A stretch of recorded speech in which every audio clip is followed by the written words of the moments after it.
আমাদের জন্য কিছু শিক্ষণীয় ব্যাপার আছে এই দিনটা। সেটা হচ্ছে এই যে আমাদের এত মানুষ যাদের ত্যাগের বিনিময়ে, যাদের আত্মত্যাগের মাধ্যমে গত 16 বছর আন্দোলন সংগ্রামের মাধ্যমে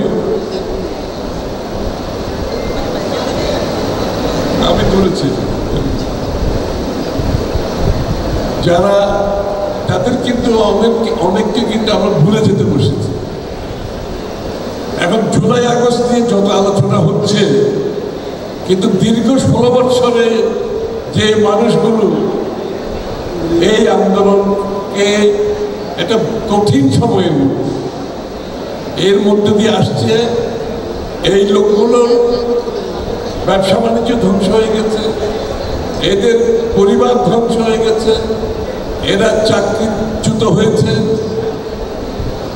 এরা বাড়ি করে থাকতে পারে না, এরা বেশিরভাগ সময় কোর্ট কাছারিতে কাটিয়েছে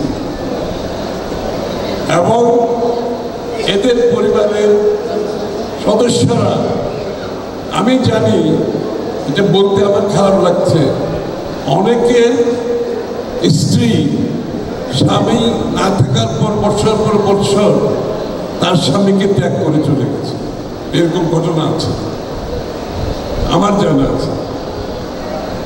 আমরা বোধহয় জুলাই আগস্ট নিয়ে আমাদের আগ্রহ উৎসাহ থাকতে হবে। এটা হচ্ছে সমাপ্তি।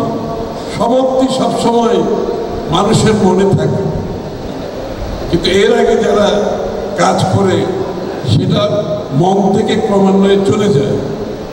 এই জন্য আমরা আজকে জুলাই বিপ্লবের কথা বলতে গিয়ে আমাকে পুরো 16 বৎসরের আন্দোলনে যে অবদান, যাদের অবদান শুরু হবে দেশনেত্রী বেগম খালেদা জিয়াকে দিয়ে। এই আন্দোলনের 1 নম্বর ভূমিকা দেশনেত্রী বেগম খালেদা জিয়া। এটাও কিন্তু অনেকে বলতে ভুলে গেছে। আপনারা খেয়াল করবেন, আমরা জুলাই আগস্টের কথা বলতে বলতে কিন্তু যার সবচেয়ে বেশি অবদান, যার অলমোস্ট জীবনের বিনিময়ে বাংলাদেশের মানুষকে রাস্তায় নামাতে সক্ষম হয়েছে, ওনার জীবনের বিনিময়ে, দেশনায়ক তারেক রহমান, জনাব তারেক রহমান সাহেব, তারও জীবনের বিনিময়ে। এবং সেখান থেকে জাতিকে বৎসরের পর বৎসর এই আন্দোলনকে ঐক্যবদ্ধ রাখতে সক্ষম হয়েছে। সেই কথাটাও কিন্তু এই জুলাই আলোচনায় খুব কম করে আসছে। আসলে আন্দোলনের নায়ক তো ছিলেন তারেক রহমান, আন্দোলনের মূল নায়ক হচ্ছে তারেক রহমান। এবং সবচেয়ে বেশি দিন আত্মত্যাগ, সেটা হচ্ছে দেশনেত্রী বেগম খালেদা জিয়া। এটা দিয়ে শুরু করতে হবে বক্তৃতা, এটা দিয়ে শুরু করতে হবে। যাদের কারণে আজকে শেখ হাসিনা দেশ ছেড়ে পলায়ন করতে বাধ্য হয়েছে। জুলাই আগস্টের আন্দোলন অত্যন্ত গুরুত্বপূর্ণ অবশ্যই, কিন্তু জুলাই আগস্টের আন্দোলনে সাধু বলে গেছে, ডক্টর জাহিদ সাহেব বলে গেছেন, জুলাই আগস্টের আন্দোলনে সেখানে সবচেয়ে বৃহত্তম, সবচেয়ে বেশি ভূমিকা বাংলাদেশ জাতীয়তাবাদী দল, বাংলাদেশ জাতীয়তাবাদী যুব দলে, শ্রমিক দলে, ছাত্র দলে, স্বেচ্ছাসেবক দলে, সমস্ত অঙ্গ সংগঠনে সবচেয়ে বেশি মানুষের প্রাণ হারিয়েছে বিএনপির সাথে সম্পর্কিত যারা রাজনীতি করেছে।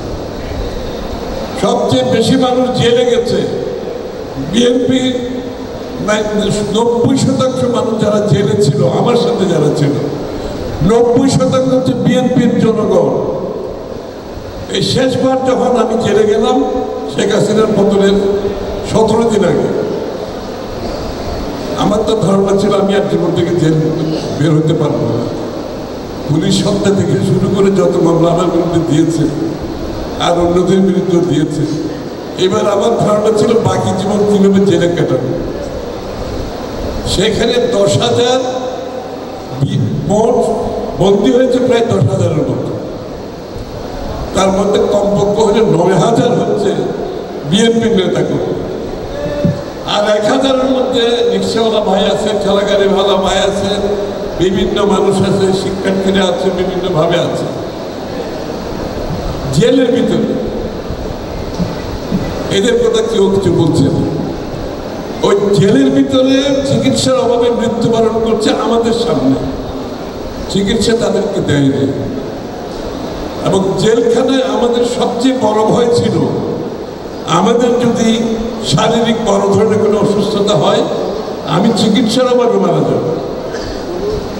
ফখরুল ভাই, আমরা ডাক্তার দেখানোর জন্য, উচ্চ চিকিৎসার জন্য ইয়েতে যাওয়ার জন্য, ওটাকে এখন নাম কি হয়েছিল,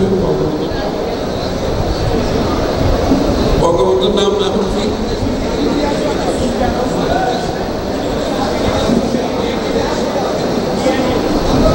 বাংলাদেশ মেডিকেল ইউনিভার্সিটি। আমরা বলেছি আমরা আর একটু ভালো চিকিৎসার দরকার। ফখরুল ভাই আমার থেকে আরো বেশি অসুস্থ ছিল। ওরা বলছে স্যার এটা তো অনুমতি লাগবে, অসুস্থ আমরা, অনুমতি দেবে আরেকজন, তারপর আমার চিকিৎসা হবে। অনুমতি কোনোদিন আসে না। চিন্তা করেন, যে চিকিৎসা না দিয়ে মৃত্যুর মুখে ঠেলে দেওয়া হয়েছে। আমাদেরও যদি কিছু হতো, আমরা কিন্তু চিকিৎসার অভাবে জেলখানায় মারা যেত। এই যে একটা চরম একটা কঠিন সময় যে আমরা অতিক্রম সবাই করেছি, বিএনপির নেতা কর্মীরা সর্বস্তরে, এই কথাগুলো জুলাই আগস্টের আলোচনায় একেবারে আসছে না। ওই যে ওয়াসিমের নামটা পর্যন্ত থাকায় আমি কোথাও দেখিনি। জুলাই আগস্টের এইসব আলোচনায় ওয়াসিমের নাম কোথাও নাই। যিনি যে প্রথম শাহাদত বরণ করব তার নাম নাই। কিন্তু যা এই কথাগুলো আমি এই জন্য বলছি, আমরা কিন্তু এটা নিয়ে কেন খুব বেশি বাড়াবাড়ি করি নাই, এটা নিয়ে প্রশ্ন কিন্তু করি নাই একটা কারণে, এই বিপ্লব, এই আন্দোলনকে আমরা বিএনপির কৃতিত্ব হিসাবে দেখাতে চাই না। আমরা এটা সমস্ত জাতির সবাই একসাথে আন্দোলন করে যে পতন হয়েছে, আমরা সেটাকে সেইভাবে দেখাতে চেয়েছি। কৃতিত্বের দাবিদার যে বিএনপি সবচেয়ে বেশি, এই কথাটা কিন্তু আমরা কোনোদিন আজ পর্যন্ত তারেক রহমান সাহেব বলে নাই, আমরাও বলি নাই। একটাই কারণ, আন্দোলনকে দ্বিধা বিভক্তি আমরা করতে চাই না, আন্দোলন নিয়ে বিভাজন আমরা করতে চাই না।